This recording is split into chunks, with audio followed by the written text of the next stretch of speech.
Well, since interviewing the Honourable Rob Fleming, Minister of Education, on our show, we've got a little extra time to be able to talk about some of the ideas and issues he raised in that discussion and interview with Terry and I. And what I liked about it was he touched on a number of specific issues or myths and some of the debate, some of the rhetoric that's been circling around the referendum discussion here in our province. One of them is you often hear that what's being proposed on the ballot question is a radical overhaul or overturning of our current voting system. And that's simply not true. All three of the ballot questions around alternative PR systems all include a large segment of our current first-past-the-post system.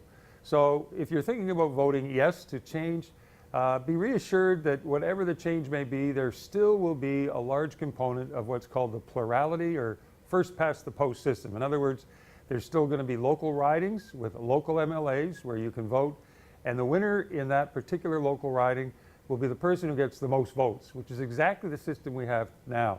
All the debate is really about how much proportionality should we add to our current system of plurality or first-past-the-post system. It's what combination, what can we make the system a little more reflective of the total votes cast in the province. That's kind of the core issue without getting into all the nitty-gritty details. We also talked to Minister Fleming about the nature of representation.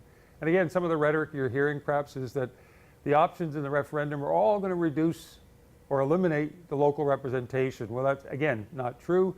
And secondly, they may be making that claim, stretching the truth a bit, on the basis that some of the districts or electoral ridings in the province will be merged or expanded to be larger. However, the number of representatives or seats in the BC legislature will not go down. We will remain with at least 87 as we have now. And in fact, we'll probably grow slightly up into the mid-90s or a little higher than that. For people who don't like more politicians, this isn't going to be much of an appealing idea.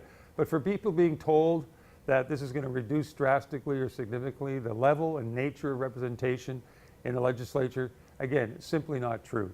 You may be living in a district that's not as small as it once was, a little larger.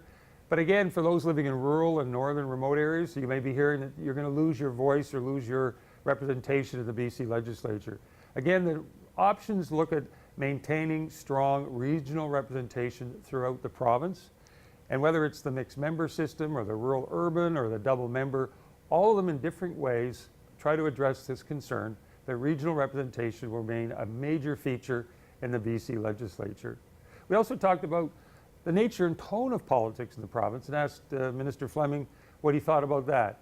And he's already suggested that working with the Greens now is an example of what we may see ahead if we were to endorse and embrace a more PR form of how our votes are counted and how we choose our elected representatives. Another issue is about fringe parties, and we're going to hear from people who are concerned about PR that this is going to open up a Pandora's box of wild and wonderful politics and fringe parties, radical parties, whether it's on the right or the left.